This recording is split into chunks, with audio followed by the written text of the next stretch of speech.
ഇന്ന് നമുക്ക് ബാക്കി വന്ന ഇടിയപ്പത്തിൻ്റെ മാവ് കൊണ്ട് നല്ലൊരു കൊഴക്കട്ട റെഡിയാക്കി എടുത്താലോ.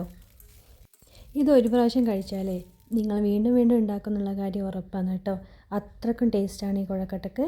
ഞാനിപ്പോൾ ഇത് ഇത്രയും മാവ് നമുക്ക് ബാക്കി വന്നിട്ടുണ്ട്. ആ മാവെല്ലാം ഞാൻ ഇതുപോലെ ഉരുട്ടി ബോൾസാക്കി റെഡിയാക്കി എടുത്തിട്ടുണ്ട്.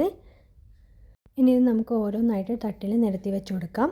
വെച്ച് കൊടുക്കുന്ന സമയത്ത് ഓരോ ബോൾസും തമ്മിൽ ടച്ച് ചെയ്യാത്ത വിധത്തിൽ വേണം വെച്ച് കൊടുക്കാൻ വേണ്ടിയിട്ട്, അല്ലെങ്കിൽ ചിലപ്പോൾ ഒട്ടിപ്പിടിക്കും ആവി കയറുന്ന സമയത്ത്. ഒരു 5 മിനിറ്റ് സമയം ആവി കയറ്റുമ്പോഴത്തേക്ക് തന്നെ നമ്മളെ ബോൾസ് എല്ലാം റെഡിയായി വന്നിട്ടുണ്ടാവും. ഇനി ഒരു പാൻ ചൂടായി വരുന്ന സമയത്ത് നമുക്ക് ഒരു 2 സ്പൂൺ വെളിച്ചെണ്ണ ഒഴിച്ചിട്ട് അതിൽ കടുക് പൊട്ടിച്ചെടുക്കാം.